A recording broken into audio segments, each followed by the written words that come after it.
ప్రేమించితివే.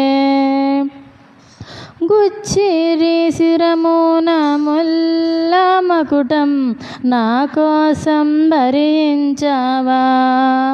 ఊసిరి నీదు మోము పైన అపహాస్యం సహించావా. నీ ప్రేమ మధురం, నీ ప్రేమామరం, నీ త్యాగమే నన్ను మురిపించింది. నీ ప్రేమ మధురం, నీ ప్రేమామరం, నీ త్యాగమే నన్ను పులకించింది. ఏమంది నాలో ఏ పరిశుద్ధత లేదే, అయినా నన్ను ప్రేమించితివే. ఎందుకో ఈ ఘోర పాపిని చేరదీశావు ప్రభువా. అయినా నన్ను ప్రేమించావు, కరుణించావు, నన్ను విడిపించావు. అయినా నన్ను ప్రేమించావు, కరుణించావు, నన్ను విడిపించావు. హల్లెలూయా.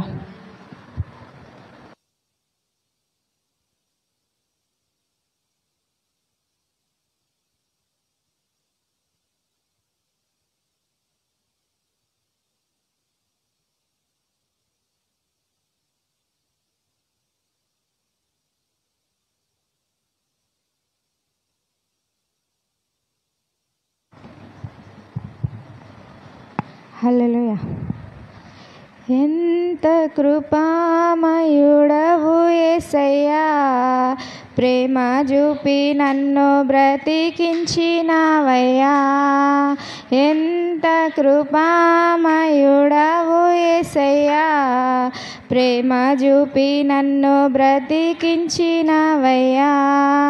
నలిగితివి వేసారితివి, నలిగితివి వేసారితివి, నాకై ప్రాణమునిచ్చితివి,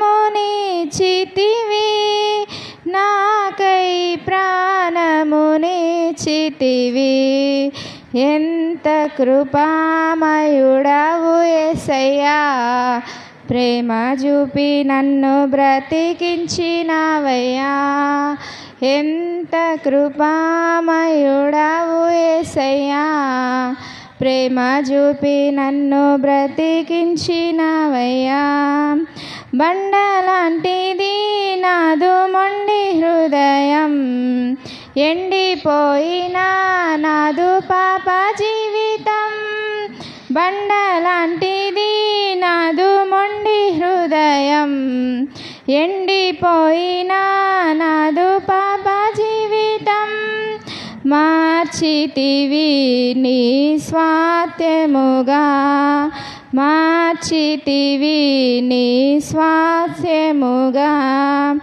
ఇచ్చినావు మెత్తనైన కొత్త హృదయం, ఇచ్చినావు మెత్తనైన కొత్త హృదయం. ఎంత కృపామయుడవు యేసయ్యా, ప్రేమ చూపి నన్ను బ్రతికించినావయ్యా. కన్న తల్లిదండ్రులు నన్ను విడిచిన, ఈ లోకము నన్ను వెలివేసిన. కన్న తల్లిదండ్రులు నన్ను విడిచిన, ఈ లోకము నన్ను వెలివేసిన. మరువలేదు నన్ను విడువలేదు, మరువలేదు నన్ను విడువలేదు. ప్రేమతో పిలచిన నాదుడవు, ప్రేమతో పిలచిన నాదుడవు. ఎంత కృపామయుడవు యేసయ్యా, ప్రేమ చూపి నన్ను బ్రతికించినావయ్యా. ప్రవేశ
ప్రవేశిస్తున్నామనికి మేము కలుగునుగాక.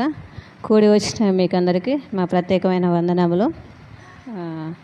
ఏమైనా గడిచిన వారం నుంచి ఇప్పటివరకు ఏమైనా సాక్ష్యములు ఉన్నట్టయితే సాక్ష్యములతో మేము మమ్మల్ని మహిమపరచమని అడుగుచున్నాం.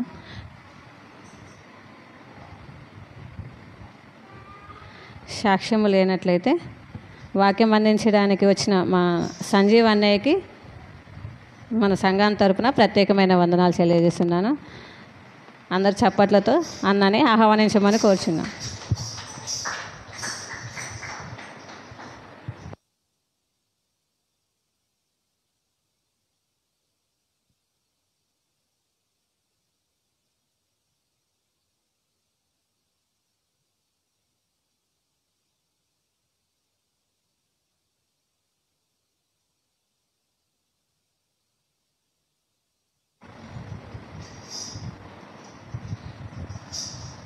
ప్రైజ్ లార్డ్ అండి అందరికీ. హల్లెలూయా.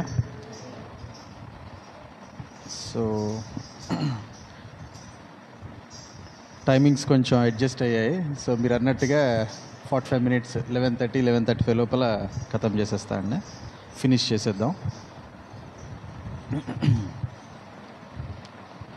అయితే ఈరోజు అంశంగా ప్రక్కటెముక స్త్రీ అనే అంశాన్ని తీసుకున్నానండి నేను. అంటే అసలు ప్రభు ప్రక్కటెముకని స్త్రీగా ఎందుకు పెట్టాల్సి వచ్చింది, ఇంకా తన యొక్క ప్రణాళిక రాకడ వరకు కూడా ఏమై ఉంటుంది అనేది మనం చూద్దామండి. ప్రేయర్ చేసుకొని స్టార్ట్ చేద్దాం.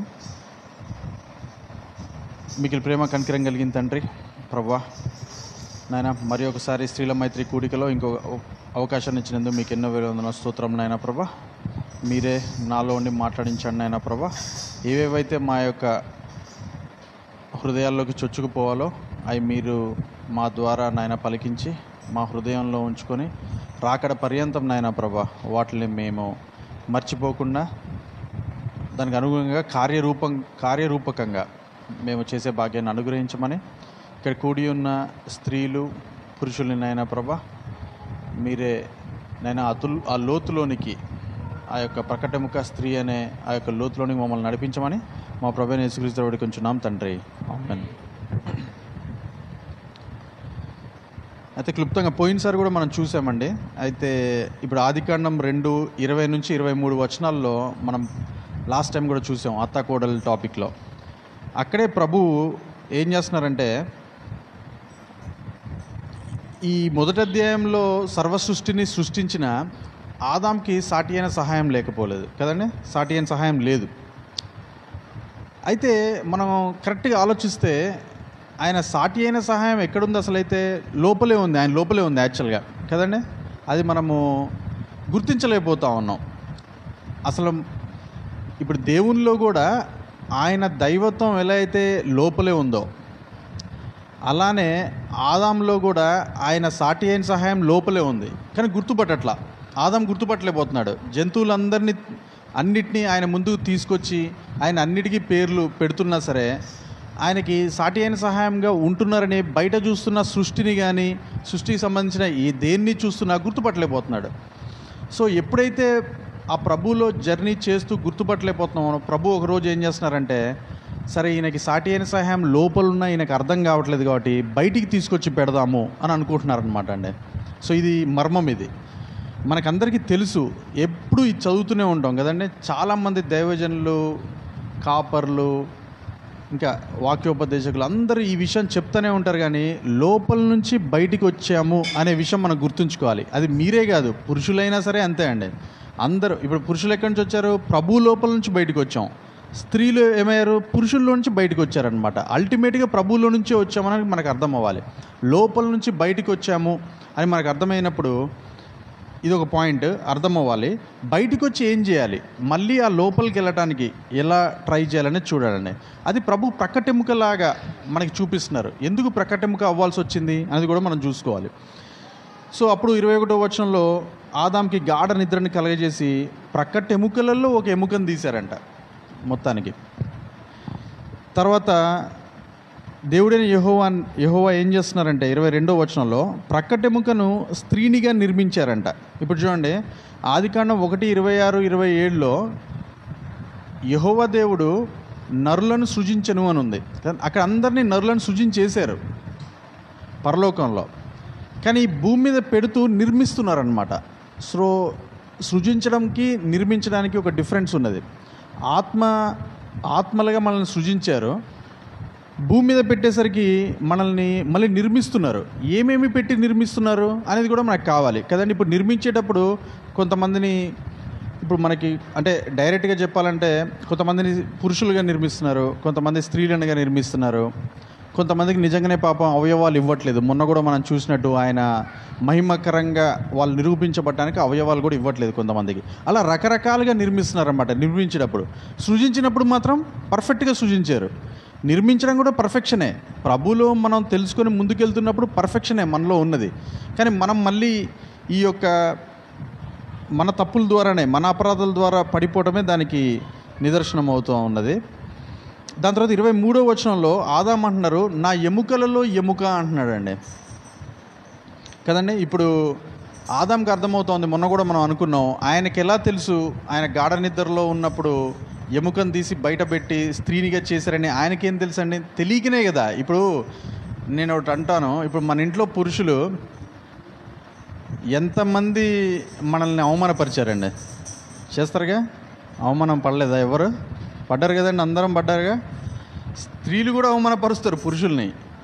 కానీ ఆయనకు అర్థం కాదు ఏంటంటే నా ఎముకల్లో ఉన్న ఎముకే అని అర్థం కావట్లా. అదే నా ఎముక ఈమె బయట ఉన్నది, నా మాంసమే ఈమె బయట ఉన్నది అని అర్థమైతే అవమానపరుస్తారా అండి? వాళ్ళకి వాళ్ళు అవమానపరుచుకోగలరా? యాక్చువల్గా ఛాన్సే లేదు. ఎముక మీద ఒక దెబ్బ పడుతుందా అంటున్నా. ఇప్పుడు ఈ సన్నివేశంలో అంత దూరం వెళ్ళదు, కానీ నీ ఎముకని ఇరిచేస్తా అంటారు కొంతమంది. కరెక్టే కదండి. గొడవైనప్పుడు ఎంత డీప్కి వెళ్తాం? గొడవైనప్పుడు ఎముకలు అన్నీ ఇరగొడతా అంటారు. మరి ఆయనకు మాత్రం ఎముకలు లేవా? ఆయన ఎముకలు ఇరగొట్టేటోళ్ళు లేరా? స్త్రీని అట్లా అంటారు. ఎందుకంటే కొంచెం బలహీనంగా ఉన్న ఒక బయట చూపిస్తున్న ఒక కారణంగా నా ఎముకే బయట ఉన్నది, నా లోపల ఉన్న మాంసమే బయట ఉన్నదని అర్థం కాక ఇలాంటి మాటలన్నీ వస్తున్నాయి, ఇలాంటి చర్యలన్నీ కార్యాలన్నీ జరుగుతున్నాయి. సో ఇది అర్థం చేసుకోవాలి. ఇప్పుడు మనకు కూడా అర్థమవుతుంది, ఇలా నా ఎముకల్లో ఎముక అని ఆదాంకి అర్థమవుతే స్త్రీకి అర్థం అవ్వాల్సింది ఏంటంటే ఈ ఎముకే నీ ఎముక అని అర్థం అవ్వాలి కదండి.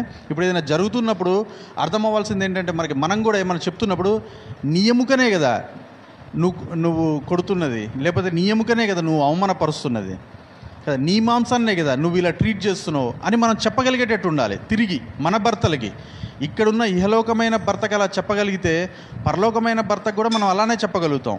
మనం చెయ్యని మిస్టేక్కి ఒకవేళ ఇప్పుడు ఒక స్టోరీ ఉన్నది, ఇప్పుడు మనం చెప్తాం.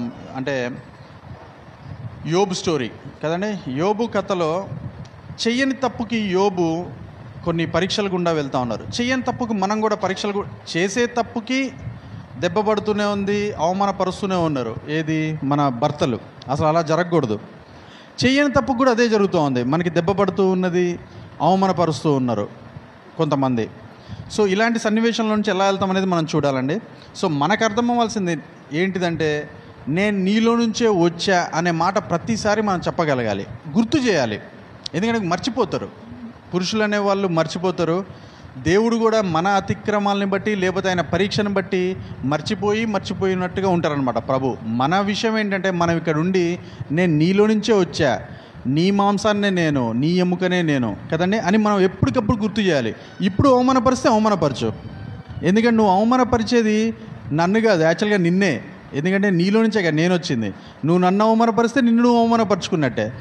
ప్రభు ఒకవేళ మనల్ని అలా చేస్తున్నారనుకోండి, ప్రభు కూడా ఇప్పుడు ఫర్ సపోజ్ ఇజ్రాయిలైట్స్ అందరినీ ప్రభు ఒక దెబ్బేశారనుకోండి కదండి, పక్కనున్న అన్యులంతా ఏమంటారండి?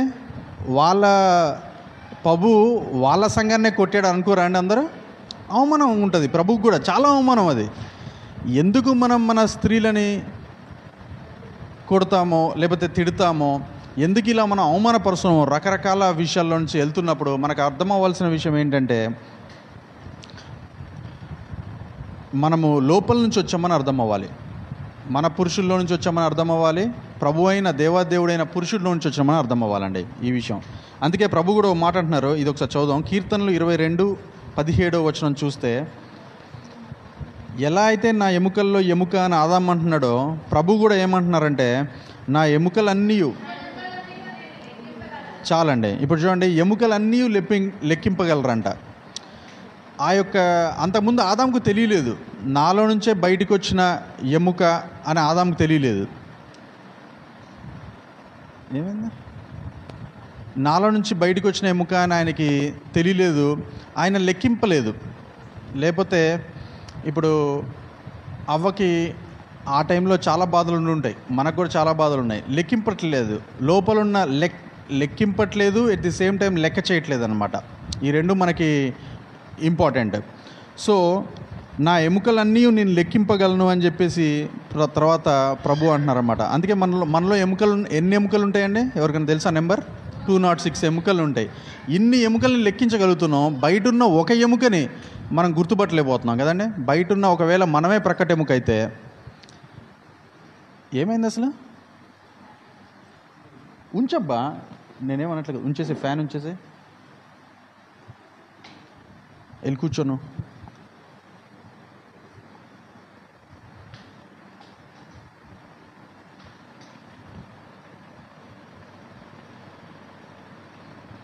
ఓకే అండి, ఇవన్నీ మనం ముందే చూడాలండి, ఇక్కడికి వచ్చిన తర్వాత కదా. అందుకే ఫ్యాన్ ఉన్నప్పుడు కూడా నేను ఆఫ్ చేయమంటున్నా, కానీ నాకు చెమట్లు వస్తున్నాయని పక్క ఫ్యాన్ వేస్తూ ఉన్నారు. అందుకే సందీప్ అట్లా మనం ఎవరు డిస్టర్బ్ అవ్వద్దు. మీరు లేచి ఇట్లా, మనం ఉన్నదే 5గురం, ఒక లేచి ఇట్లా వెళ్తా ఉంటే అసలు నా మైండే పోతా ఉంది. అసలు నేను ఏం చెప్తున్నా నాకే అర్థం కావట్లేదు ఫస్ట్ ఆఫ్ ఆల్.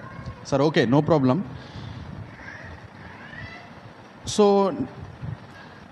ఆదాంకి తెలియలేదు బయటున్న ఎముక నాలో నుంచి వచ్చిన ఎముకని ఆయన అర్థం చేసుకోవట్లేదు. లెక్కింపలేకపోతా ఉన్నాడు, లెక్క చేయలేకపోతా ఉన్నాడు. ఇది నేను చెప్పాలనుకుంటా ఉంది. అందుకే మనం కూడా మన ఎముకల్ని ఒకవేళ లెక్కింపగలుగుతున్నామా ప్రభువులో ఉండి? ఇప్పుడు 206 అని ఎలా చెప్పారు? మనం గూగుల్ చేసి చెప్పగలుగుతున్నాం, కానీ ప్రభు మనలో ఉన్న ప్రతి బోన్కున్న వాల్యూ చెప్పగలరు ఒకవేళ. ఎందుకంటే పురుషుల్లో నుంచి స్త్రీ బయటికి వచ్చినా సరే, స్త్రీలో కూడా చాలా ఎముకల్ని, మళ్ళీ సేమ్ ఎముకల్ని లేకపోతే సృష్టించేశారు ప్రభు. ఆ ఎముకలన్నీ మనము లెక్కింపగలము అని చెప్పి ప్రభువే చెప్తున్నారనమాట. సో ప్రతి ఎముకకి వాల్యూ ఉన్నది. ఇప్పుడు ఈ లోకంలో స్త్రీలు మనం విన్నట్టు 8.2 బిలియన్ పీపుల్ కదండి. 800 కోట్ల పీపుల్ ఉంటే 400 మంది స్త్రీలే ఉంటారు. అంతమంది ఎముకలు ఉన్నాయి, 400 కోట్ల మంది ఎముకలు.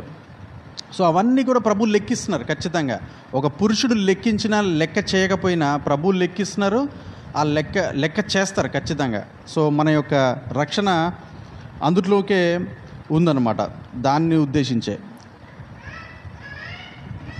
సో ఇప్పుడు మనము ఎలా నిర్మించబడ్డాం కదండి? ప్రక్కటెముకను స్త్రీనిగా నిర్మించారు అని చెప్పి దేవుడైన యెహోవా చెప్తున్నారు.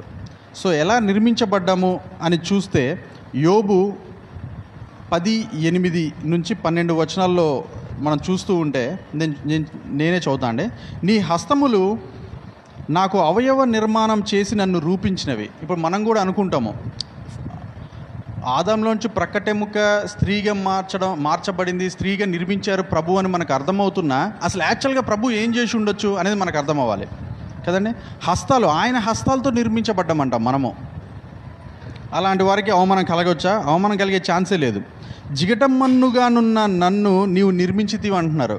సో పైనుంచి నరుడుగా లేకపోతే నారిగా ఉన్న మనల్ని ఈ భూమిలో ఉన్న మన్నునేసే కదండి మళ్ళీ కప్పింది. ఇప్పుడు లోపల ప్రక్కటెముకను తీశారు, కానీ బయట మాత్రం శరీరం మన్నుగానే ఉంది మళ్ళీ. అంటే ప్రభు మళ్ళీ కూడా ఎముకను తీసి మళ్ళీ మన్నుని కప్పి మనం స్త్రీనిగా చేశారు. స్త్రీకి ఉండే అవయాల దృష్ట్యా స్త్రీనిగా చేశారనమాట. అది మనం గుర్తుంచుకోవాలి. 10వ వచనంలో ఒకడు పాలు పోసినట్టు నీవు నన్ను పోసితివంట. అందుకే ప్రభు కూడా మన పోషణ చూస్తున్నారు, వాక్యం అనే పాలన ఇస్తూ ఉన్నారు కదండి. ఇప్పుడు కూడా మనం ఇంత కష్టపడి ఎందుకంటే ఇక్కడ కూర్చొని ఇవన్నీ చేయాలి కదా, ఇంత కొన్నిసార్లు అనిపిస్తుంది ఏంటి కష్టం అని చెప్పేసి కదండి. చాలా కష్టంగా ఉంది అసలు. నైట్ నేను 1 o'clock వరకు కూర్చున్నా. ఎందుకంటే డాడీతో నాకు నేనే అన్నా, మండే పొద్దున్న స్త్రీలలో ఇంకా ఒక అవకాశం ఉంటే, నా డాడీ రావట్లేదని చెప్పినప్పుడు ఇంకొక అవకాశం ఉంటే నాకు ఇవ్వండి, ఎందుకంటే నా దగ్గర కొన్ని సబ్జెక్ట్స్ ఉన్నాయి స్త్రీలకు సంబంధించి, నేను అవి చెప్పదలుచుకున్నాను మన సంఘంలో. ఎందుకంటే వాళ్ళు ఒకవేళ వాళ్ళ ఆపర్చునిటీ తీసుకునే లోపో లేకపోతే తీసుకునేటప్పుడు చెప్పాలని నాకు నేనే అనుకుని సబ్జెక్ట్ సాయంత్రం కల్లా క్లియర్ చేయలేకపోయినా. నేను ఈ సబ్జెక్ట్ని నైట్ 1 గంట వరకు కూర్చోవాల్సి వచ్చింది. అప్పుడు కూర్చొని మళ్ళీ పొద్దున్న లేచి రిహార్స్ చేసి అంత టెన్షన్గా ఉందన్నమాట. ఒక సబ్జెక్ట్ ప్రిపేర్ అవ్వాలంటే చాలా శ్రమ ఉంది అందుట్లో. సో మనం ఈ శ్రమ అంతా తీసుకుంటున్నాం కాబట్టి ఆ లోపల ఉన్న ఆత్మీయతను మనం కనిపెట్టాలి. నెక్స్ట్ టైం వచ్చినప్పుడు ఇదే రిపీట్ అవ్వకూడదు. ఆ వాక్యం అనే పాల వలన పోషణతోటి పోషిస్తున్నారు మనల్ని ఎవ్రీడే. లేకపోతే మన పోషణకి మీనింగే లేదనమాట. నార్మల్ పాల వలన, పెరుగు వలన, వాటి వల్ల ఏం పోషణకి మీనింగ్ లేదు వాక్యం అనే పాలు మనలో లేకపోతే.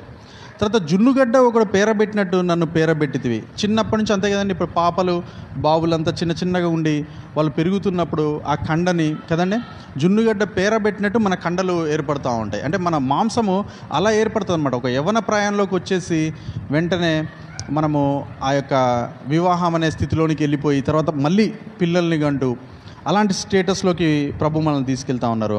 11వ వచనంలో చర్మముతోనూ మాంసంతోనూ నీవు నన్ను కప్పితివి. ఇదే జరిగిందండి. ఆ ఎముకను తీసుకొని దానిపైన చర్మంతో మాంసంతో కప్పారంట మనల్ని. ఎముకలతోనూ నరములతోనూ నన్ను సంధించితివి. చూసారండి, ఎముకనే తీసుకొని మళ్ళీ ఎముకలతో మళ్ళీ నరములతో నన్ను సంధించారంట. అందుకే చాలా డిఫరెంట్గా ఉంది. పురుషుల్లో నుంచి ఎముకను తీసుకొని స్త్రీని మళ్ళీ ఎముకలతో సంధిస్తే ఎలా ఉంటుందండి? ఇలానే ఉంటాం అన్నమాట. అందుకే నాకు ఒకటే ఒక క్వశ్చన్ ఎప్పటికీ ప్రతి పురుషుడికి ఉండేది ఏంటంటే, ఒక స్త్రీ ప్రభువుని చూసినప్పుడు, ప్రభు ప్రత్యక్షతలు పొందుకుంటున్నప్పుడు, ప్రభు యొక్క వెలుగును చూసినప్పుడు ఆమెకి ఎలా ఉన్నది అనేది నా డౌట్ అనమాట. ఇప్పుడు మీరు కూడా రేపు ఫ్యూచర్లో ఇవన్నీ జరుగుతున్నప్పుడు మీరు చెప్పాలి ప్రభు మీకు ఎలా కనిపిస్తున్నారో. ఇప్పుడు ప్రభు ఎలా కనిపిస్తారండి? అది ఎలా కనిపిస్తున్నారో అది మీరు చెప్పగలగాలి ఇక్కడ ఉండి. ఎందుకంటే మన సాక్ష్యాల టైంలో ఆ యొక్క కళలు, దర్శనాలు మీకు ఎలా కలుగుతున్నాయో కూడా చెప్పే ఛాన్స్ ఉండాలి. అది మేలులు ఫైన్, తర్వాత ప్రభు ఆ మేలుల్లో నుంచే ప్రభు వచ్చి మాట్లాడుతూ ఉంటారు మనతో. ఆ టైంలో మీరు వచ్చి దాని గురించి సాక్ష్యం చెప్తూ ఉంటారు. అప్పుడు నేను తెలుసుకోవాలనుకుంటున్నా ప్రభు మీకు ఎలా కనిపించారని చెప్పేసి, మీతో ఎలా మాట్లాడుతున్నారని చెప్పేసి.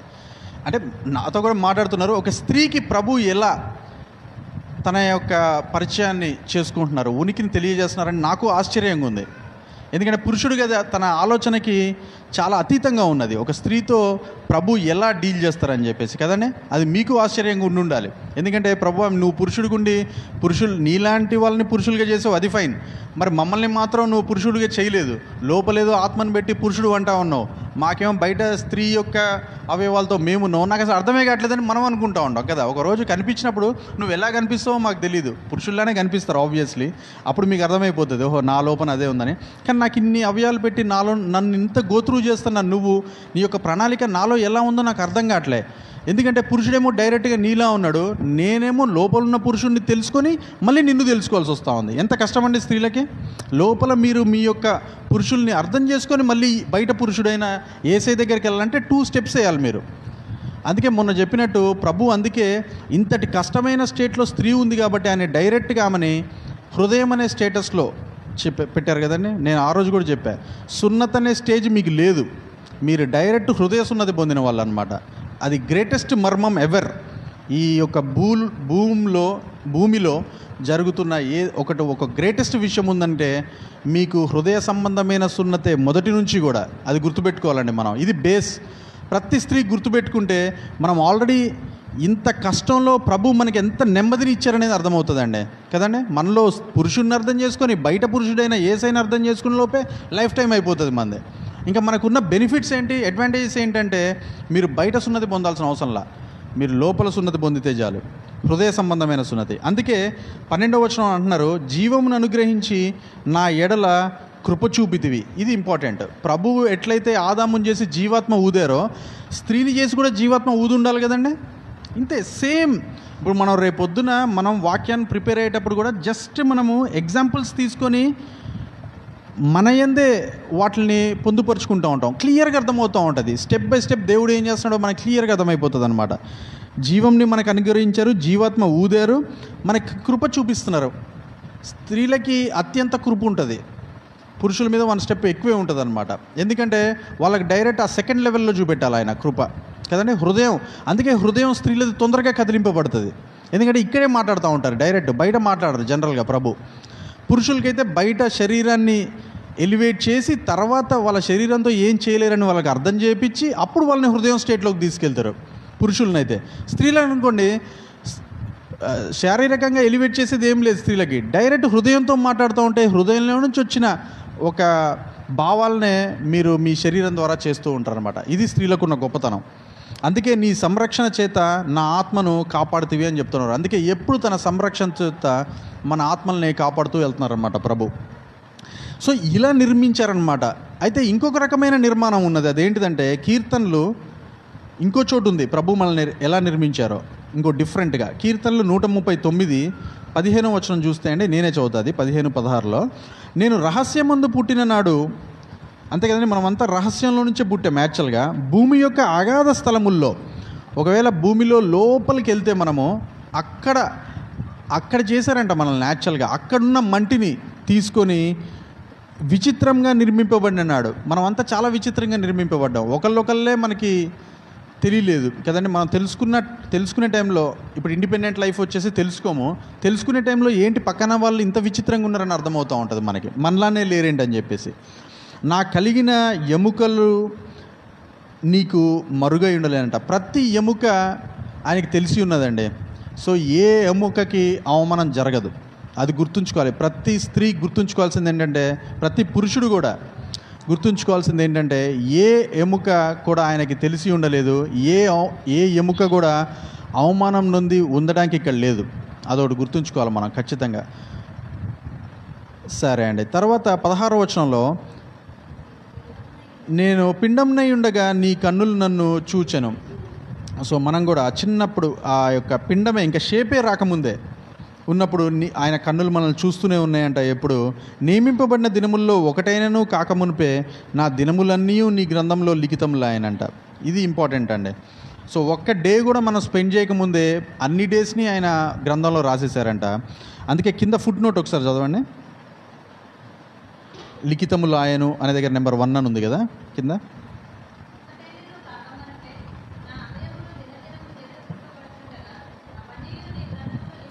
చూడండి, ఇది ఇంకా పర్ఫెక్ట్గా ఉంది. ఒకటైనా కాకమునిపే దినము నా అవయములలోని దినదినము నిరూపింపబడుచుండగా. చూడండి, అవయాలు ప్రభు నిరూపిస్తూ ఉన్నప్పుడే ప్రతి దినము గ్రంథంలో లిఖితంలో అయినాయంట. చూడండి, ఇది ఇంపార్టెంట్ మనకి. సో మనల్లో కూడా ఒక అవయవం, ఒకవేళ నిర్మింపబడిన మన అవయవాలు ఏమన్నా పాడవుతున్నా, ఒకవేళ అవయవం సడన్గా మనకి వేరే విధంగా కాకపోయినా విరగ్గొట్టబడినా సరే, ప్రభు అంటున్నారు అవి మళ్ళీ నిరూపింపబడతాయి, అవి మళ్ళీ నీ గ్రంథంలో లిఖిస్తా అంటున్నారు. ఫస్ట్ లిఖించబడ్డాయి. మన జర్నీలో జరిగే ప్రతిదీ కూడా ఒకవేళ అటు ఇటుగా అయినా సరే, ఒకవేళ పొరపాటున ఎముక విరుగుతుంది కదండి, అప్పుడు ఏం చేయగలం మనం? ఎముక విరుగుతుంది, కానీ మళ్ళీ దాన్ని కట్టి మళ్ళీ నిరూపించి మళ్ళీ ప్రభు ఆ గ్రంథంలో లిఖింపజేస్తున్నారు. ఈ ఎముక ఎందుకు విరిగింది, ఈ విరిగిన దానికి పర్యవసానాలు ఏంటి, ప్రతి దానికి ప్రభు తన యొక్క ఫలాన్ని ఇస్తారు, ప్రతిఫలాన్ని ఇస్తారు, తీర్పునిస్తారు ప్రతిదానికి కదండి. అలాంటి విషయాల్లోంచి ప్రభు మనల్ని తీసుకెళ్తారు. ఇలా మనం నిర్మాణం అయ్యామంట. సింపుల్గా అట్లా ఆదాంలోంచి ప్రకటముఖం తీసేసి స్త్రీనిగా చేసేలా తన స్వహస్తాలతో చేశారనమాట మనల్ని.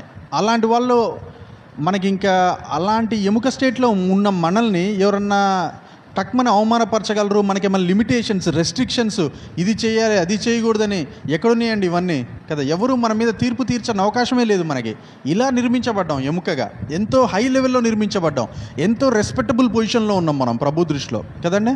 ఆ రెస్పెక్టబుల్ ఆ పొజిషన్ని ఎలా అటైన్ చేయగలం? ఆ గౌరవం తిరిగి ఎలా వస్తుంది మనకి? పోయిన గౌరవం ఉన్నది, గౌరవంగానే బతుకుతున్నాం, అయినా ఒకడు వచ్చి గౌరవించాడు మనల్ని. కానీ గౌరవం తిరిగి ఎలా పొందుకోగలం అంటే ప్రభువులోనే. వాక్యం మీలోంచి వెలువడుతూ ఉందనుకోండి, ఆటోమేటిక్గా వాక్యాన్ని ఎవరైనా దూషించగలరా అండి? దూషించలేవు. ఈ ఎముకకి ఆటోమేటిక్గా వాల్యూ ఉంటుంది. మన నోట్లోంచి ఎవ్రీ టైం వాక్యము వద్దన్నా కాదన్నా అవునన్నా ఎట్లయినా వెలువడుతూ ఉందనుకోండి, ఎవరు దూషించలేరు మనల్ని. ఇంకా రెస్పెక్ట్ డబల్ అవుతూ ఉంటుంది అన్నమాట. సో ఇలా నిర్మించిన మనల్ని ఒక చిన్న ఎగ్జాంపుల్ ఏంటంటే, ఇప్పుడు మనమందరము అంటే ఇక్కడ ఉన్న వాళ్ళందరికీ పిల్లలు ఉన్నారు, అది గొప్ప ఆశీర్వాదం కదండి. ప్రభు మనల్ని ఎట్లయితే చిన్నపిల్లల్లా పుట్టించారో మనకి పిల్లలు ఇస్తున్నారు. అందుకే ఒక మాట అంటున్నారు ప్రసంగి 11:5లో, చూలాలి గర్భమందు ఎముకలు ఏ రీతిగా ఎదుగునది నీకు తెలియదు కదండి. చూలాలి గర్భంలో ఎముకలు ఏ రీతిగా ఎదుగుతున్నాయో నీకు తెలియదని ప్రభు అంటున్నారు. అసలు ప్రతి మదర్కి తెలుసండి ఈ సన్నివేశం కదండి. ప్రతి మదర్కి తెలుసు చూలాలి గర్భంలో ఎముకలు ఎలా రేజ్ అవుతున్నాయో, ఆ బిడ్డను మనం ఎంత పరిశీలనగా పరీక్షిస్తూ ప్రేమగా చూసుకుంటామో లోపల ఉన్నప్పుడు ప్రతి ఎముక ఎలా ఫామ్ అవుతుందో మనకు అర్థమవుతుందండి. 5వ నెల వచ్చి టిఫా స్కాన్ తీసే వరకు కూడా అవయవాలు ఫామ్ అయ్యి ఉండవు, బోన్స్ ఫామ్ అయ్యి ఉండవు యాక్చువల్ కదండి. అంతటి లోతులోనికి తీసుకెళ్తాను అనమాట ప్రభు. సో ఇలాంటి స్థితి ఒక స్త్రీ కలిగి ఉన్నప్పుడు మనం ఎంతటి గొప్ప స్టేట్లో ఉండాలండి. మనము పురుషుడికి సహాయంగా ఉంటున్నాం, ఆయన ఎముకల్లాగుండి ప్రతి పని చేసుకుంటున్నాం, మళ్ళీ ఆయనకే మనం పిల్లల్ని కానీ ఇస్తున్నాం కదండి. ఇవన్నీ చేస్తున్నాం. మనం ఎంతటి ఘనమైన స్టేట్లో ఉండాలి. ప్రతి ఎముకలో నుంచి ఎముక వచ్చి ఈ ఎముక మళ్ళీ ఇంకో ఎన్నో ఎముకలకి జన్మనిస్తూ ఉంది. ఇది ఎలా సాధ్యపడతా ఉందండి? ఇంతటి వాల్యుబుల్ అనమాట మనం ప్రభు దృష్టిలో. ఇదేమట్లా సింపుల్గా జరిగిపోట్లా ఇవన్నీ.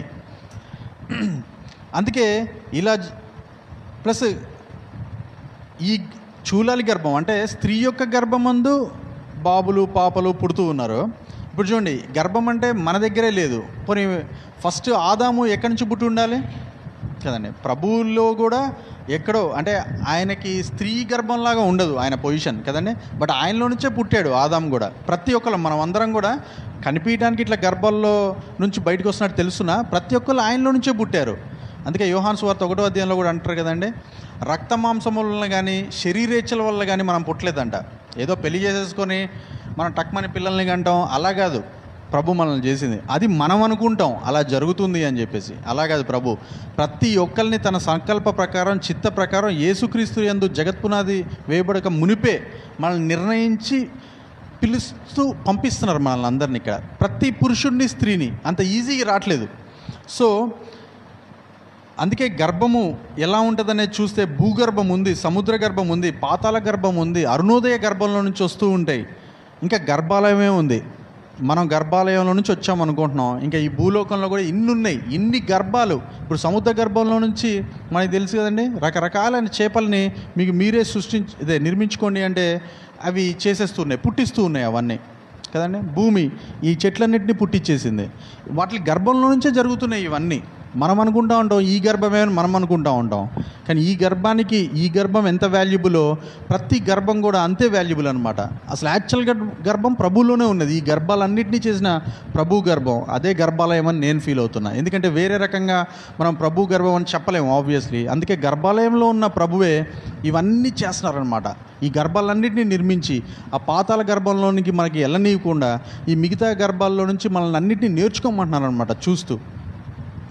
ఓకే అండి. ఇప్పుడు అందుకే కొన్ని మంచి విషయాలు ఏంటంటే సామెతలు 15:30లో కన్నులు ప్రకాశము చూచుట హృదయంనకు సంతోషకరం అంటండి. అందుకే మన కన్ను కూడా చూసే ప్రతిదీ ఒక ప్రకాశవంతమైన విషయాన్ని చూస్తున్నాం అనుకోండి మనము, అది హృదయానికి సంతోషం అంటండి.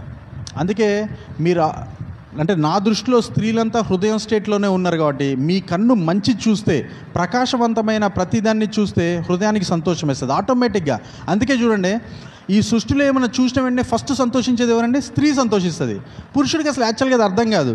ఏమి ఎందుకు ఇంత హ్యాపీగా ఫీల్ అవుతుంది అని నేను అర్థం చేసుకోవడానికి చాలా టైం పడుతుంది. ఒక పువ్వుని చూస్తే లేకపోతే ఏమన్నా మంచి ఒక ఎసెన్స్ మీరు ఏదైనా చూసిన వెంటనే సంతోషపడతారు ఫస్ట్. అదే పురుషుడికి అది కొన్ని 100 సార్లు చూడాల్సి వస్తుంది అదే విషయాన్ని సంతోషపడటానికి. ఎందుకంటే ఆయన హృదయంలోకి వెళ్ళి అది సంతోషమైన ఆయనకు అర్థమయ్యే టైంలోనే చాలా టైం పడుతూ ఉంది. ఇదనమాట స్త్రీకి ఇచ్చిన గొప్ప ఆధిక్యత అది. అందుకే సంతోషకరము.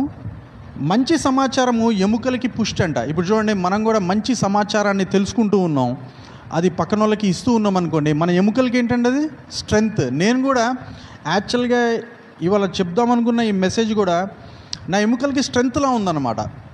నాకు తెలీదు ఏం జరుగుతుందో ఒక స్త్రీలో, బట్ తెలుసుకోవడానికి ట్రై చేస్తున్నాను. ఎందుకంటే ప్రతి పురుషుల్లోనే స్త్రీ ఉన్నది, ఆ స్త్రీయే బయటకు వచ్చిన్నది. నేను కూడా నాలో ఉన్న స్త్రీ ఏంటిది అని తెలుసుకోవడానికే నేను ట్రై చేస్తున్నా. ఇప్పుడు యాక్చువల్గా మనకున్న ఈ స్త్రీల మైత్రి కూడికి ఒక గొప్ప అవకాశంగా ఫీల్ అవుతున్నాం. ప్రతి పురుషుడు తనలో ఉన్న స్త్రీని తెలుసుకోవాలి, ఆ స్త్రీ బయటికి వస్తే ఎలా ఉంటుందో తెలుసుకోవాలి. ప్రతి స్త్రీ తనలో ఉన్న పురుషుడిని ఎరిగి ఆ పురుషుడు బయట ఉంటే ఎలా ఉంటుందో తెలుసుకోవాలి. ఆయనలో నుంచి నేను వస్తే ఎలా ఉంటుంది, ఆ ఎముకనే నేనైతే ఎలా ఉంటుందని తెలుసుకోవాలండి. ఇదే మర్మం. ఈ మర్మాన్ని కానీ మనం తెలుసుకోగలిగితే మన యొక్క ఇండిపెండెంట్ లైఫ్ అయినా, ప్రభులో ఇండిపెండెంట్ లైఫ్ అయినా, భార్యాభర్తల లైఫ్ అయినా, లేకపోతే మనం ముందు చెప్పుకున్నట్టు అత్త కోడల లైఫ్ అయినా, ఎలాంటి పరిచయం అయినా ఎలాంటి రిలేషన్ అయినా ఒక స్త్రీతో జరుగుతున్నప్పుడు ఆటోమేటిక్గా మనకి ఒక ప్లాన్ అర్థమైపోతుంది అనమాట. ఈజీగా మనం దాన్ని ట్యాకిల్ చేయగలుగుతాం. లేకపోతే అర్థం కాదు, అరే అనేస్తున్నారు, మన జీవితం ఇంతేనేమో, సర్లే స్త్రీగా పుట్టినందుకు ఏం చేయగలం, ఇంతేనేమో నా లైఫ్ అనుకుంటా ముందుకెళ్తాం తప్ప ఈ మర్మాలు అర్థమైనప్పుడు మనం కోఈక్వల్ అని అర్థమవుతుంది. సేమ్ రెస్పెక్ట్ ప్రభు ఈ భూలోకంలో ఉన్న పురుష స్త్రీకి సేమ్ రెస్పెక్ట్ ఉందని మనకు అర్థమవుతుంది. సేమ్ ఎముక, ఎలాంటి తేడా లేదు. ఆయనలో ఎముకలు ఉన్నాయి, అదే ఎముక ఉన్నాయి మన దగ్గర కూడా, సేమ్ రెస్పెక్ట్. మరి ఎందుకు తేడా ఉంటుంది అనేది గ్రహించాలి కదండి. స్త్రీగా పుట్టిన మనం ఖచ్చితంగా గ్రహించాలి. అందుకే సామెతలు 14:30లో సాత్వికమైన మనస్సు అంట శరీరంకు జీవం అంట. అంటే మంచి మనస్సు. ఇప్పుడు చూడండి, శరీరం స్టేట్లో మీరున్నారు, మన జర్నీ ఎక్కడికి ఉందండి? మనసు లెవెల్కి వెళ్ళాలి మన జర్నీ, అంతే కదండి. మనం అందరం నెంబర్ 2 సర్కిల్ అయిన శరీరం స్టేట్లో ఉంటే నెంబర్ 3 సర్కిల్ అయిన మనసు స్టేట్లోకి వెళ్ళాలి. మీరు ఒకవేళ మంచి మనసుని పెట్టుకున్నారనుకోండి, అది శరీరానికి ఏమవుతుంది? జీవం అవుతుంది అనమాట. మనసుని కేంద్రీకరిస్తే ప్రభు యందు, ఇప్పుడు అర్థమవుతుంది.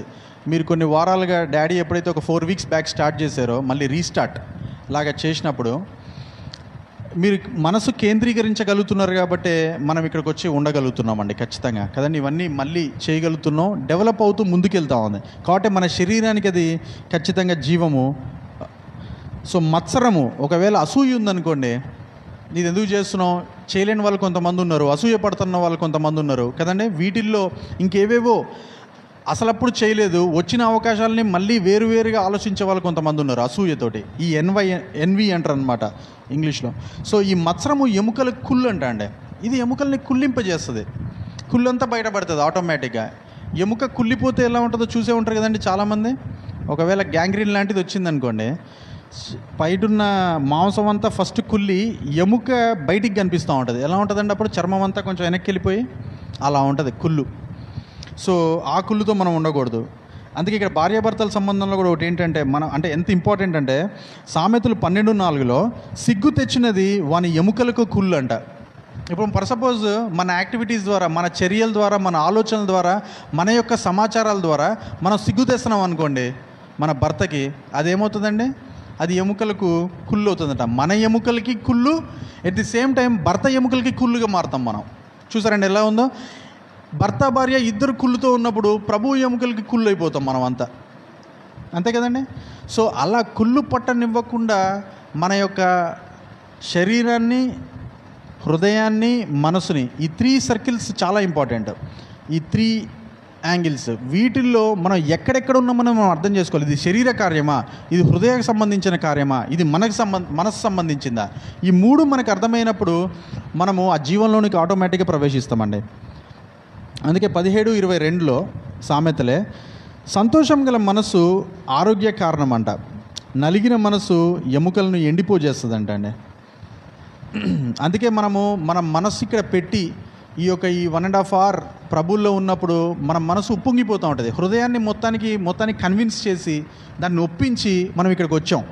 అందరం అదే చేసింది. మీరు నమ్మినా నమ్మపోయినా మీ హృదయాన్ని ప్రేరేపింపబడజేసి మీరు మీ మనసుని ఇక్కడ కేంద్రీకరించే వచ్చారు. మీరు శరీరాన్ని కూడా తోడుకొని వచ్చేసారు ఇక్కడికి. అందరం 3 వచ్చి ఇక్కడ కూర్చున్నాయి. ఇప్పుడు కూర్చున్నప్పుడు ఏం జరుగుతూ ఉంది? అది ఆరోగ్య కారణం అంట, సంతోషకరమైన మనసు. నలిగిన మనసు ఏమవుతుందంటే ఎముకల్ని ఎండిపోజేస్తుంది. నలిగిపోయి ఉంటాం, మనసు రాలేము కొన్నిసార్లు కదండి. హృదయం ఎంత ప్రేరేపించుకున్నా గుడికి రాలేము, లేకపోతే ఈ వాక్యంలో పాలు పొందలేము మనం. అదేం చేస్తుంది? చాలామంది బాధతో ఉంటారు ఇళ్లలోనే, ఎండిపోజేస్తూ ఉంటుంది కొంచెం ఒక రకంగా కదండి. అందుకే ప్రభు అంటున్నారు, అంటే ఏహెచ్కేల్ గ్రంథంలో ఇది చాలా పెద్ద ఎత్తున జరిగిన 37 అధ్యాయము 1-11లో అక్కడ చాలా ఎముకల్ని చూపిస్తున్నారు, ఎండిపోయిన ఎముకల్ని. ప్రభు ఇవన్నీ ఎండిపోయిన ఎముకలు కదా, ఒకవేళ ఇవి జీవిస్తే ఎలా ఉంటుందో నువ్వు చెప్పగలవా అని ఏహెచ్కేల్ గారిని అడిగితే ఏహెచ్కేల్ గారు అంటున్నారు, ప్రభు అది నీకే తెలియాలి అంటున్నారు అనమాట. ఒకవేళ ఈ ఎండిపోయిన ఎముకలన్నీ జీవిస్తే ఎలా ఉంటుందో నువ్వు చెప్పగలవా అంటే, నీకు తెలుసు అంటే ప్రభు అంటున్నారు, ఇవి అన్నిట్లోకి జీవాత్మని నేను పంపిద్దాం అనుకుంటున్నా, నువ్వు ప్రవచించు అని అంటున్నారనమాట. ఇప్పుడు మన దగ్గర కూడా ఎండిపోయిన ఎముకలు కదండి, కుళ్ళు పట్టిన ఎముకలు ఇవన్నీ ఉన్నాయి. ఇవన్నిట్లో నుంచి మళ్ళీ జీవాత్మ పొందితేనే ఆ కుళ్ళుకి మళ్ళీ జీవం వస్తుంది, మళ్ళీ మాంసం ముద్దలా తయారవుతుంది, ఎముక బలంగా ఉంటుంది అన్నమాట. మళ్ళీ ఈ ఎండిపోయే చేసిన స్థితి నుంచి జీవంలోకి వెళ్ళే స్థితిలోకి మనం వెళ్తాం అన్నమాట. సో ఎముకలకు జీవాత్మను అనుగ్రహిస్తారు. అందుకే కీర్తనలు 38:3 కూడా నీ కోపాగ్ని వలన ఆరోగ్యము నా శరీరాన్ని విడిచిపోయిందంట. సపోజ్ మనం దేవుని కోపానికి బాధితులు అవుతున్నాం అనుకోండి, ఇంత చేసి ఇన్ని తెలుసుకుంటున్నాం, మనం ప్రభులో లేమనుకోండి, ఫస్ట్ ఆయన కోపం వస్తుంది. కోపం తర్వాత ఉగ్రత వస్తుంది. ఉగ్రత లెవెల్ దాకా మనం వెళ్ళకూడదు. ఎందుకంటే ఉగ్రత వచ్చిన తర్వాత ఎంత వెనక్కి వెళ్ళి ప్రేయర్ చేస్తున్నా ప్రభు మన మాట వినే స్టేజ్లో ఉండరు. ఎందుకంటే ఉగ్రత అనే స్టేజ్ ఎలా ఉంటుందంటే ఒక శాపంలా ఉంటుంది అనమాట, ఒక పనిష్మెంట్ అనమాట.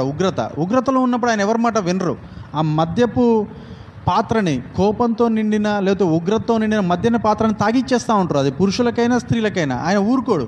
అందుకే ఆయన కోపంతో ఉన్నప్పుడే, ఒక దెబ్బిట్లా కొట్టినప్పుడే మనం సెటరేట్ అయిపోవాలి. ఆయన ఉగ్రతలోకి వెళ్ళే స్టేజ్లోకి మనం వెళ్ళకూడదండి. అందుకే మన చిన్న చిన్న ఈ శారీరక రుగ్మతల వల్ల ఆయన కోపం వచ్చిందని వెంటనే మనకు అర్థమైపోవాలి. మనకి ఆత్మ పరిశుద్ధాత్మ వెనువంటే ఉండి చెప్తూ ఉంటారు మనకి. అసలు స్త్రీలకైతే ఇంకా ఉట్టిగా చెప్తారని నేను అనుకుంటున్నాను. ఎందుకంటే వాళ్ళు ఆల్రెడీ నెంబర్ 2 స్టేజ్లో ఉన్నారు. హృదయం స్టేట్లో ఉన్న స్త్రీకి ఆత్మ పరిశుద్ధాత్ముడు వాళ్ళకి ఇచ్చిన బెనిఫిట్ అది. ఎందుకంటే వాళ్ళ సున్నతి అక్కడ జరుగుతూ ఉన్నది. వాళ్ళకి అక్కడికి వచ్చేసి ఆత్మ పరిశుద్ధాత్ముడు చెప్తా ఉంటారు అనమాట, లేదు నువ్వు శారీరకమైన విషయాలు ఆలోచిస్తాను, లేదు నువ్వు ఆల్రెడీ 2nd స్టేజ్లో ఉన్నావు, నువ్వు వెళ్ళాల్సిన స్టేజ్ నెంబర్ 3కి వెళ్ళాలి, మనసు స్టేజ్కి వెళ్ళాలి, నువ్వు మనసునే కేంద్రీకరించు ప్రభు దగ్గర అని ఎప్పుడు మనల్ని ముందుకు తీసుకెళ్తూ ఉంటారు అనమాట. అందుకే అక్కడ అంటా ఉన్నారు, నా పాపములను బట్టి నా ఎముకలలో స్వస్థత లేదంటండి. ఇదే జరుగుతుంది. ఇప్పుడు మనకు ఎందుకు స్వస్థత లేదు? ఇది ఓన్లీ ఎముక మీదే స్వస్థత కాదు, ఓవరాల్ బాడీ అంతా. ఎందుకు పురుషుల్లో కానీ స్త్రీల్లో కానీ స్వస్థత లేదంటే మన పాపాలని బట్టే. మనం పాపం చేసాం కాబట్టి స్వస్థత లేదు. కీర్తనలు 109:18 పైబట్ట వేసుకున్నట్లు వాడు శాపాన్ని ధరించుకున్నాడంట. మన పాపం చేయబట్టే మన శాపాన్ని ధరించేసుకుంటున్నామండి. ధరించుకొని అది నీళ్ళ వల్లే కడుపులోనికి చొచ్చి మన కడుపులోకి వెళ్తుందంట శాపం. తైలం వల్లే మన ఎముకల్లో చేరుతుందంటండి. ఇది ఎలా ఉంది చూసారండి? మనం పాపం చేస్తే పాపం శాపంగా మారి మన కడుపులోనికే చేరి మన ఎముకల్లోకి వెళ్తుందంటండి. ఎముకని ఎలా తయారు చేశారో ప్రభు మనం క్లియర్గా చూసాం. ఎంత పవిత్రంగా, ఎంత పరిశుద్ధంగా ఆయన తయారు చేసిన ఎముకల్లోకి మనం ఆ యొక్క పాపం ద్వారా వచ్చిన శాపాన్ని తీసుకెళ్ళిపోతున్నాం, ఇంజెక్ట్ చేసుకుంటున్నాం మనమే దానికి ప్రాబ్లమాటిక్. అందుకే ఏహెచ్కేఎల్ గ్రంథము 32:27 కూడా అక్కడ ఒక మాట లాస్ట్ లైన్లో ఉంటుందండి, వారి దోషము వారి ఎముకలకు తగిలినంట. సో ఇక్కడ 3 చెప్పాలనుకుంటుంది ఏంటంటే, మనం చేసే పాపాల వల్ల శాపం వస్తుంది, శాపం వల్ల మనం దోషంలోకి వెళ్తున్నామండి, దోషిగా మారిపోతూ ఉన్నాం. వీటిలన్నిటిలో నుంచి మనం మారాలి అంటే ప్రభు అంటున్నారు, సామెతలు 3:7 చూద్దామండి ఒకసారి.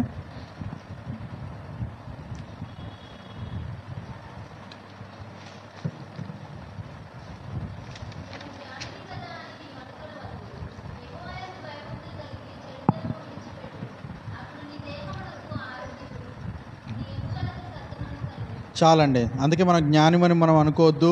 మనం యెహోవా యందు చెడుతనము విసర్జించుటే అది జ్ఞానమని మనకు తెలుసు. అలా చేయటం వల్ల ఎముకలకి సత్తు ఏర్పడుతుంది. మనం ఏదైతే లూజ్ అవుతున్నామో కదండి, ఎముకగా ఓవరాల్ బాడీగా మనం లూజ్ అవుతున్నాం. నిజంగానే లోపల మన తప్పుల వల్ల మన ఎముకలు కూడా వీక్నెస్, కుళ్ళు, ఎండుతనం ఇవి కలగజేసుకొని మనం ఎప్పుడైతే డౌన్ అయిపోయామో వీటిలన్నిటి కూడా ప్రభు ఆ భయభక్తుల వల్ల ఎక్కడైతే మీరు ఇప్పుడు వచ్చారో మనం ప్రభు యొక్క సన్నిధానంలోకి వచ్చామో అది మన ఎముకలకి సత్తునిస్తుంది ఆటోమేటిక్గా. ఎముకకు సత్తు వచ్చిందంటే ఆటోమేటిక్గా మన మాంసానికి, చర్మానికి కదండి, మన హోల్ బాడీకి సత్తు వచ్చేస్తుంది. అట్ ది సేమ్ టైం మనస్సు, మళ్ళీ హృదయం, శరీరం సత్తువుగా మారిపోతుంది ఆటోమేటిక్గా. ప్రభులో కార్యాలన్నీ చేయగలుగుతాం. ఇంతటి ప్రతి ఒక్క చోట కూడా ఆయన వాక్యమనే ఖడ్గం ద్వారా కట్ చేస్తూ మనల్ని ముందుకు తీసుకెళ్తాం అన్నమాట.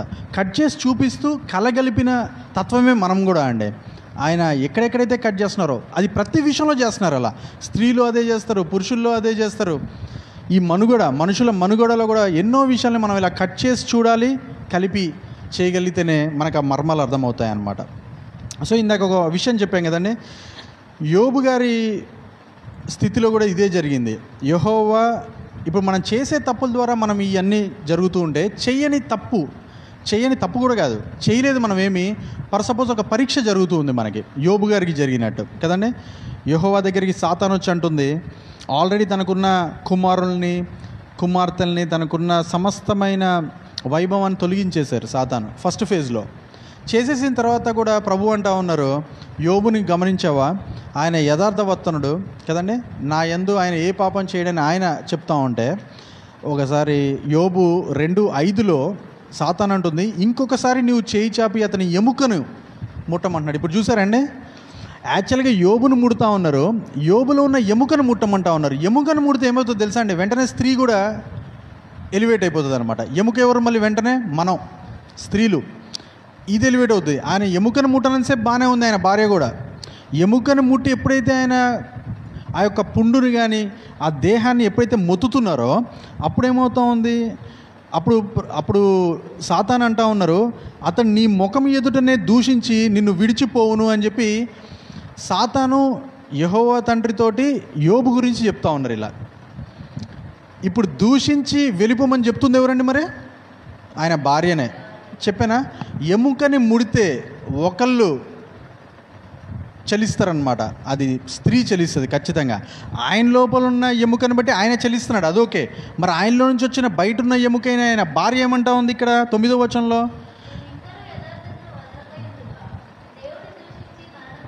చాలండి, ఇది చాలదండి. సాతాను ఏమైతే అందో, నువ్వు దూషించి ఆయన నిన్ను దూషిస్తాడని ఏదైతే అందో, స్త్రీ వచ్చి దూషిస్తూ ఉంది. ఇంకా నువ్వు యథార్థను వదలవా, ఆయన దూషించి చచ్చిపో అంటా ఉందన్నమాట. ఇది ఎలా ఉందండి? ఈ రిలేషన్ ఎలా ఉంది? యోబుతో జరిగే పరీక్షకి సాతాను ప్రభుతో ఏమైతే అంటా ఉందో, ఎట్ ది సేమ్ థింగ్స్ మళ్ళీ స్త్రీ కూడా అవే విషయాలు తీసుకొని భార్యగా ఉంటూ మనకి తెలియక అర్థం కాక తీసుకొని యోబుని అదే తిడతా ఉన్నావు, నువ్వు ఇంకా అట్లనే ఉన్నావా, మరణంగా అంటా ఉన్నది దూషించేసి. చూడండి ఎలా ఉందో. అందుకే 10వ వచనంలో అంటా ఉన్నారు, మూర్ఖురాలు మాట్లాడినట్టు నువ్వు మాట్లాడుచున్నావు అని యోబు అంటా ఉన్నారు.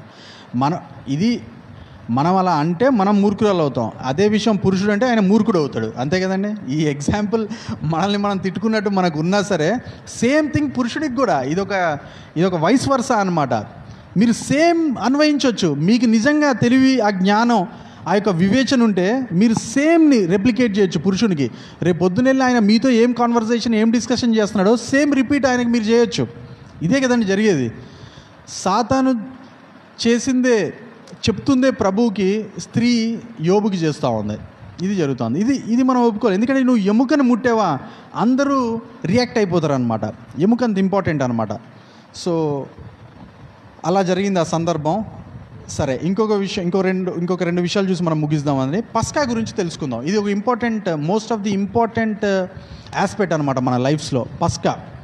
పస్కా అనగానే, పస్కా బలి పశువు అనగానే మనకి మన బల్లారాధన కూడా గుర్తు రావాలి.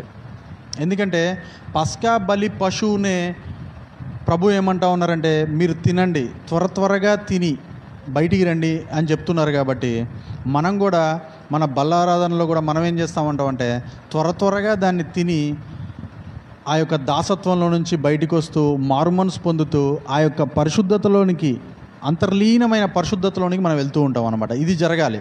సో ఎలా జరుగుతుందో ఒకసారి చూస్తే, నిర్గమ 12:37 నుంచి 51 అండి. నేను త్వరగా ఆ యొక్క వచనాలు చూసుకుంటూ ముందుకెళ్తాను. 37వ వచనంలో 6 లక్షల వీరులు బయలుదేరారు.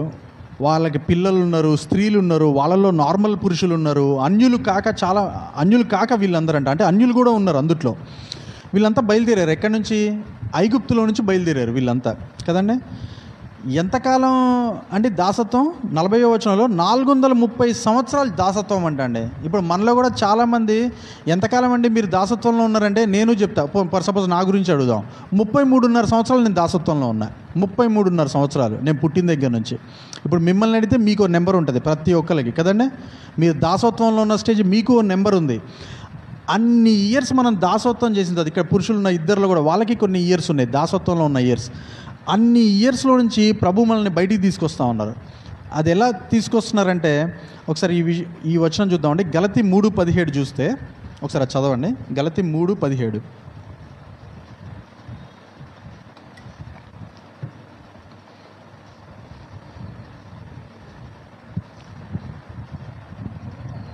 ఆ 3:17.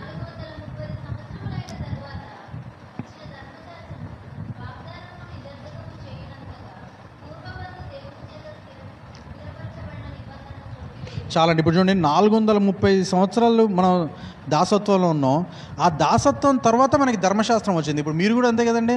మీరు దాసులుగా ఉన్నప్పుడు ధర్మశాస్త్రాన్ని చదివినట్టు ఉన్నా మనకి తెలియదు. యాక్చువల్గా దాసత్వంలో నుంచి బయటికి వచ్చి మీరు ఎప్పుడైతే ఈ యొక్క సున్నతి లేకపోతే బాప్తిజం అనే క్రియని మనం చేసినప్పుడే మీరు ధర్మశాస్త్రాన్ని చదవడం స్టార్ట్ చేశారు. లేకపోతే చదువుతామండి, మనం చదవం, ఖచ్చితంగా చదవం.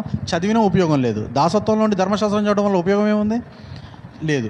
సో ప్రభు కూడా మనల్ని దాసత్వం నుంచి బయటికి తీసుకొచ్చి ధర్మశాస్త్రాన్ని చదివే ఒక అవకాశం ఇస్తున్నారు. ఇప్పుడు ఆలోచిద్దాం. ఇప్పుడు ఒక సన్నివేశాన్ని నేను ఫస్ట్ జరిగిన సన్నివేశంతో పోలుద్దాం అనుకుంటున్నా. ధర్మశాస్త్రం. ఇప్పుడు చూడండి, ధర్మశాస్త్రం అసలు ఎక్కడుందండి? ధర్మశాస్త్రం మనలోనే ఉంది. ధర్మశాస్త్రం నేను గ్రహించింది ఏంటంటే మన లోపలే ఉంటుంది ధర్మశాస్త్రం. మీరు బైబిల్ చదవకముందు మంచి చెడు తెలియదా అండి మీకు? ఎట్లా తెలుసు మంచి చెడు? మనలో ఉన్న ఆత్మలోనే ప్రభు ధర్మశాస్త్రాన్ని పెట్టేశారు కాబట్టి కొంచెం వరకు మంచి చెడు తెలుసు. అందుకే తన స్వభావానికి అతీతంగా వెళ్ళి తప్పు చేసినోడిని ధర్మశాస్త్రం లేనప్పుడు కూడా ప్రభు వదలలా ఎవరిని కదండి. మోషే ధర్మశాస్త్రాన్ని ఇచ్చే ముందు దాకా, ఇప్పుడు సొదొమ గొమొర్రా వాళ్ళని తీసుకుందాం, వదిలేరా ప్రభు వాళ్ళని?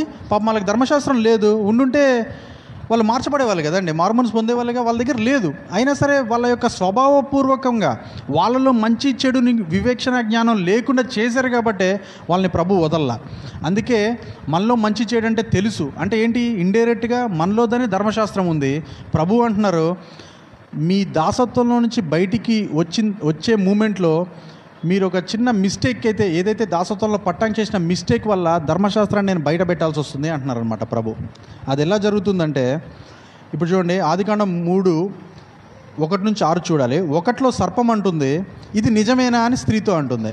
ఫస్ట్ ఆఫ్ ఆల్ మన లోపలి భాగం కదండి. అక్కడ ఆదాము ఉన్నాడు పురుషుడు, స్త్రీ ఏమో లోపటి భాగం. లోపటి భాగంతో సర్పం వచ్చి అంటుంది లోపలున్న ఒక అవయవంతో, ఇది నిజమేనా అంటుంది. స్త్రీ అంటుంది, ఇది నిజమే, మంచి చెడులు తెలివినిచ్చి వృక్షఫలాలని ప్రభు తినొద్దని చెప్పారు, ఇదంతా నిజమే ప్రభు చెప్పిందని. నేను ఒక క్వశ్చన్ వేస్తా, ఇదంతా సాతానికి చెప్పే అవసరం ఉందా అండి స్త్రీకి? అసలు సాతాన్ ఏమడుతుంది? ఇది నిజమేనా, మంచి చెడులు తెలివినిచ్చి వృక్షఫలాన్ని తింటే ఇలా అవుతుందా అని ప్రభు అడిగితే, ఇక స్త్రీ ఏంటంటే అమాయకత్వం అనమాట. ఉన్నది చెప్పేయటం. మనం అంతే కదండి, ఏం దాచిపెట్టుకోం. ఆన్ ది స్పాట్ అవతల ఉన్న సాతానా, దేవుడా, పక్కనున్న స్త్రీయా, పురుషుడా, ఏం పట్టించుకోం. అమాయకత్వం వచ్చి ఇన్నోసెంట్గా ప్రభు ఏవైతే ఆదాంకి చెప్పాడో ఆదాంలో ఉన్న విషయాలని ఈమె గ్రహించుకొని ఉన్నట్టుగా సాతానికి చెప్తా ఉంది. ఇది ఎలా ఉందండి? పడిపోవడానికి ఛాన్స్ ఇదే. మనం పోయి సాతానికి చెప్పేసుకుంటూ ఉంటాం, ఇది నిజమే ప్రభు మొత్తం చెప్పాడు, నీకు చెప్పేస్తానా అని చెప్పి. అసలు ఆయన ఎవరు, ఆయన బ్యాక్గ్రౌండ్ ఏంటో, ఆయనకి ఏమైనా రూల్స్ ఉన్నాయా, రెగ్యులేషన్స్ ఉన్నాయా, అసలు ఆయన సున్నతి పొందినోడా, లేకపోతే ప్రభు యందు ప్రభు దూత, లేకపోతే సాతాను గ్రహించిందా అండి? గ్రహించలే. మనము అంతే, గ్రహించాం, ఉన్నట్టు చెప్పేసుకుంటూ ఉంటాం అన్నమాట. ఇది ప్రాబ్లం అవుతూ ఉంది మనకి. అయితే సాతాన్ అంటుంది 4-5 వచనాల్లో, ఒకవేళ మీరు తింటే మంచి చెడుని ఎరిగిన వారై ఉంటారని చెప్తుంది. మనం కూడా అందుకే ఏం చేస్తున్నామండి, ఆ పండు తింటూ ఉన్నాం. ఈ లోకంలోకి రాగానే మనం కూడా పండు తినడానికి ట్రై చేస్తూ ఉన్నాం. ఆటోమేటిక్గా మంచి చెడు తెలిసిన వారై ఉంటా ఉన్నాం మనం. అలానే మనమైతే ఎలా అయితే పురుషుల లోపల ఉన్న మనం స్త్రీగా ఎలా బయటకు వచ్చామో, మనలో ఉన్న ధర్మశాస్త్రాన్ని ప్రభు తీసి బయట పెట్టారనమాట. అది చదువుతున్నాం మనం. యాక్చువల్గా మనకు తెలియదేం కాదు, ఇది ముందు నుంచి తెలుసు మంచి చెడు. ధర్మశాస్త్రం తెలియని వాళ్ళు చెప్పరా అండి మంచి చెడు ఏంటో? బయటికి పోతే ఇది చదివితేనే చెప్తారా? అందరికీ తెలుసు మంచి చెడు. అది తీసి బయట పెడితే ఎలా ఉంటుందో ఇది ఇందుకు చదువుతున్నాం మనం. ఎందుకంటే కొన్ని తెలియట్లా, మనకి తెలుసు మంచి చెడు, కానీ కరెక్ట్గా ఎలా అవ్వట్లా. మన ఆత్మ దాన్ని పర్ఫెక్ట్గా వేరుపరచలేకపోతూ ఉంది. ఈ మంచి చెడు ఏంటి, ప్రభు చెప్తున్న మంచి చెడు ఏంటిది, ఆ మంచిలోనే మనం ఎలా ఉండాలనేది మన ఆత్మ ఆ ఆత్మకి అనుసంధానమైనప్పుడే జరుగుతుందండి. సో అందుకు అంటే మనకి 2 లోపాలు ఉన్నాయని అర్థం చేసుకోవాలి. పురుషుల్లో నుంచి వచ్చిన పురుషుడు లోపలే స్త్రీ ఉంది, ఆమె బయటకు వచ్చింది. మనందరిలోనే ఉంది ధర్మశాస్త్రం, అది బయటకు వచ్చింది. అర్థమైందా అండి? ఇప్పుడు ఈ జర్నీ ఆదికాండం 3:2-3లో జరిగింది ఏంటంటే పురుషుల్లో ఉన్న స్త్రీ బయటకు వచ్చింది. మోషే అప్పుడు జరిగింది ఏంటంటే మనందరిలో ఉన్న ధర్మశాస్త్రమే బయటకు వచ్చింది. అర్థమవుతుంది కదండి? ఈ 2 చాలా మర్మయుక్తంగా ఉన్నాయన్నమాట. ఇవి మనకు అర్థమైనప్పుడు మన జర్నీ ఈజీగా ఉంటుంది అన్నమాట. కొంచెం అట్లీస్ట్ అర్థమవుతుంది. ఇది ప్రాక్టికల్తో ఇప్పుడంతా మనం థియరీ చూస్తున్నాం ఇదంతా. ఇప్పుడు మీరు ఇంటికి పోయి కార్యకలాపాల్లో ఇవే మీరు చేస్తున్నప్పుడు మనం పురుషుల్లోంచి బయటికి ఎలా వచ్చామో, మనలోంచి ధర్మశాస్త్రం ఎలా బయటకు వచ్చిందో ఉట్టిగా అర్థమవుతుందండి. సింపుల్. అది ఎంత సింపుల్గా ఉంటుందంటే ఇక నేను మాటల్లో చెప్పలేను ఇక. సో అలా జరిగిందనమాట. అందుకే ప్రభు అంటున్నారు గలతీ 3:17లో 430 సంవత్సరాల తర్వాత వచ్చిన ధర్మశాస్త్రము వాగ్దానమును నిరర్ధకము చేయునంతగా పూర్వమున దేవుని వలన స్థిరపరచబడిన నిబంధనను కొట్టివేయదంట.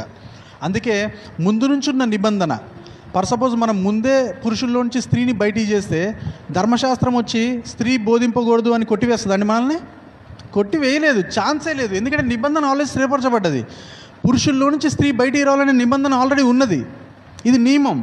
ఇట్లనే జరుగుతూ ఉంది ఇప్పుడు కూడా. ఎక్కడన్నా తేడా జరిగిందండి ఇన్ని సంవత్సరాల్లో? 6000కు మించి సంవత్సరాలు మనం చూస్తూ ఉంటే ఇయర్స్ ప్రకారం ఎక్కడన్నా తేడా జరిగిందా?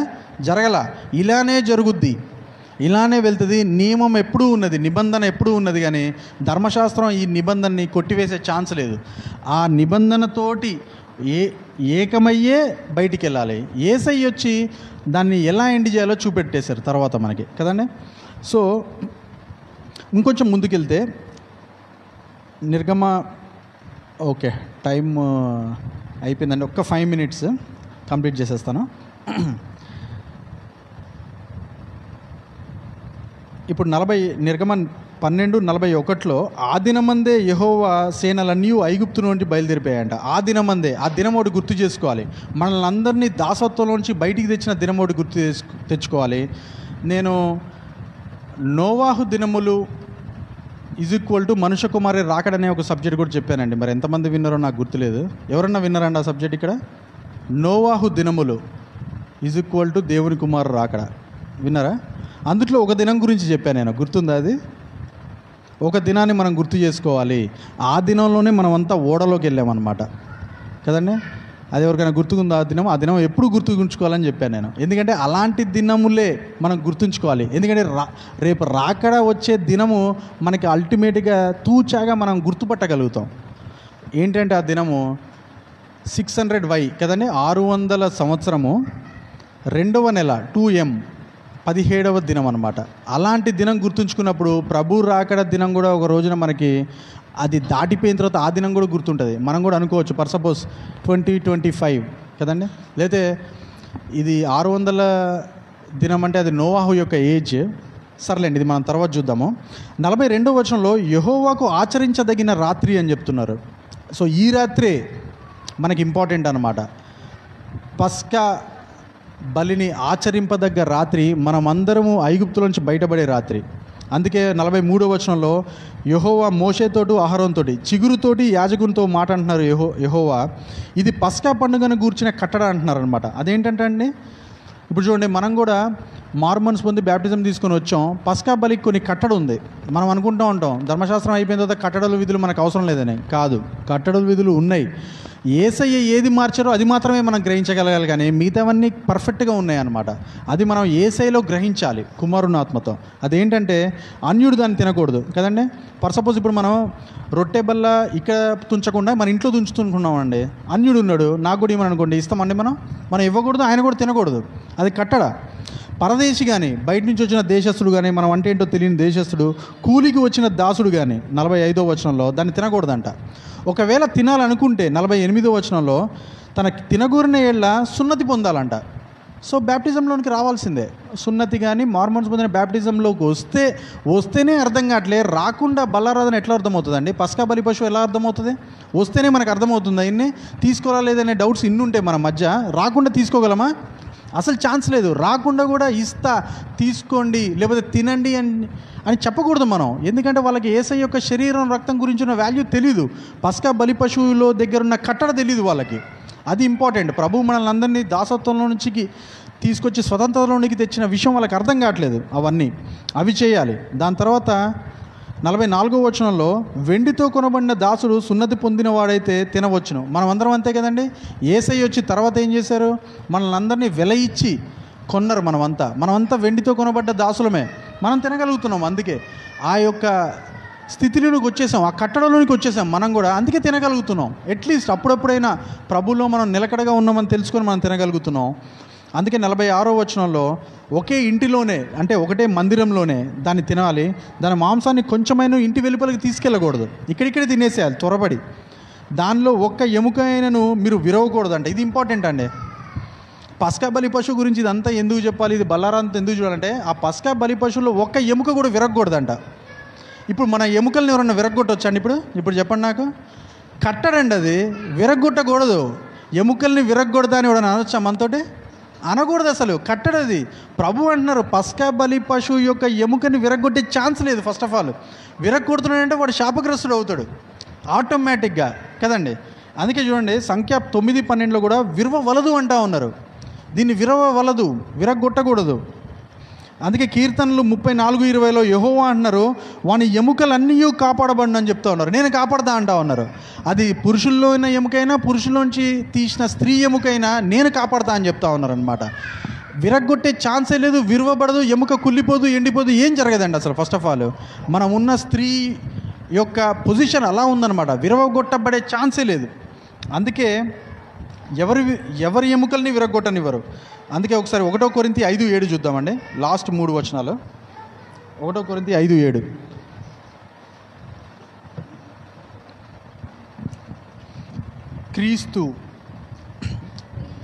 క్రీస్తు అను మన పస్కా పశువు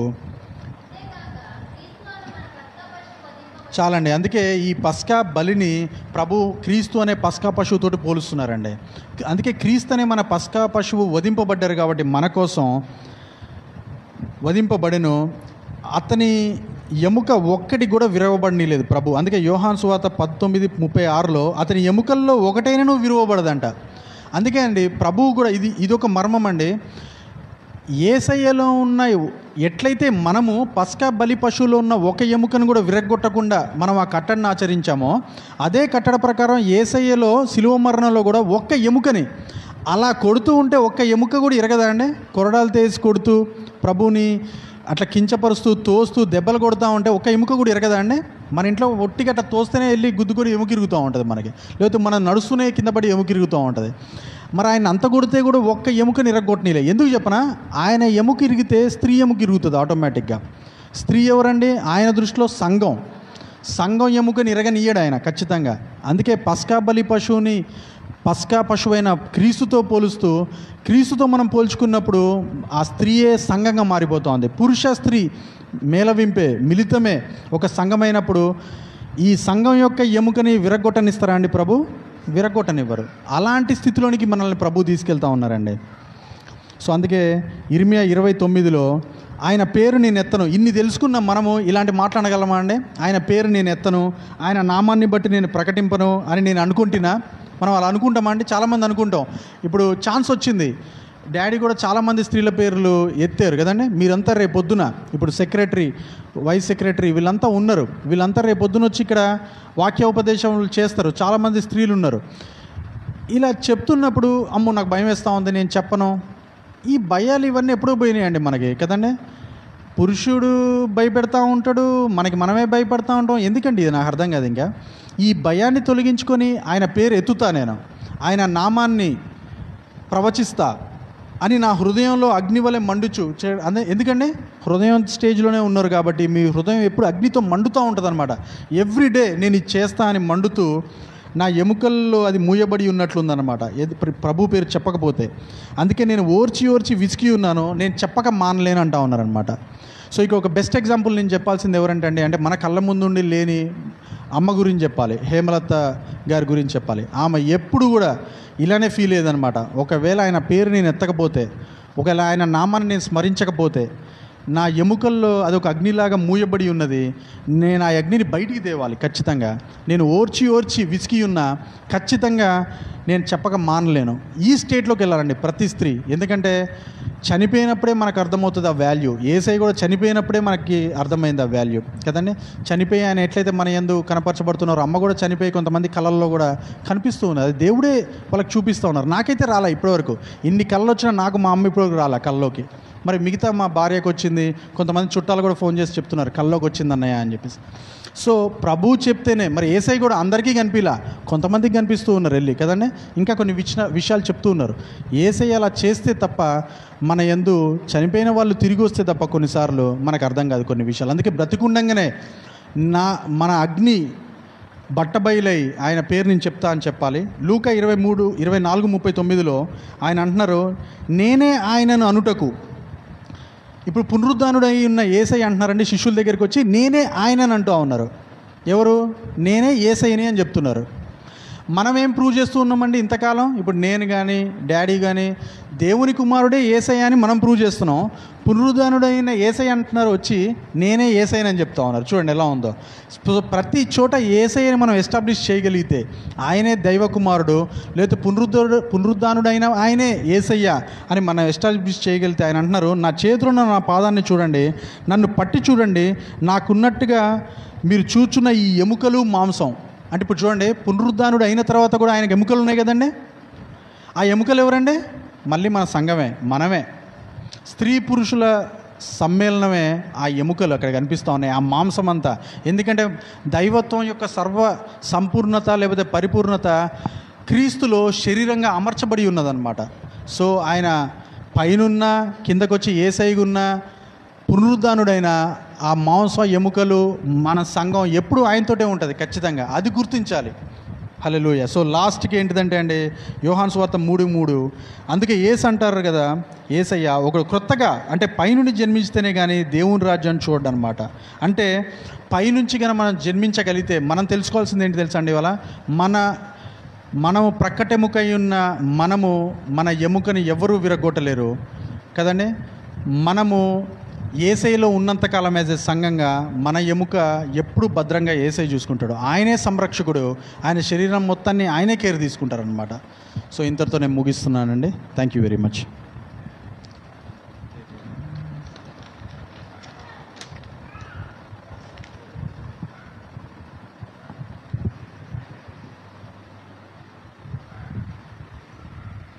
థ్యాంక్ యూ సో మచ్ అన్న. స్త్రీ గురించి ఎంతగానో వివరించినందుకు మా ప్రత్యేకమైన వందనాలు. కూడి వచ్చిన మా అందరికీ కూడా వందనములు తెలియజేస్తున్నాను. ఇచ్చిన వాక్యం బట్టి ఆసక్తి కలిగినారు ఇద్దరు ప్రార్థించమని కోరుచున్నాను. ఎవరైనా కావచ్చు, ఎవరైనా చేయండి.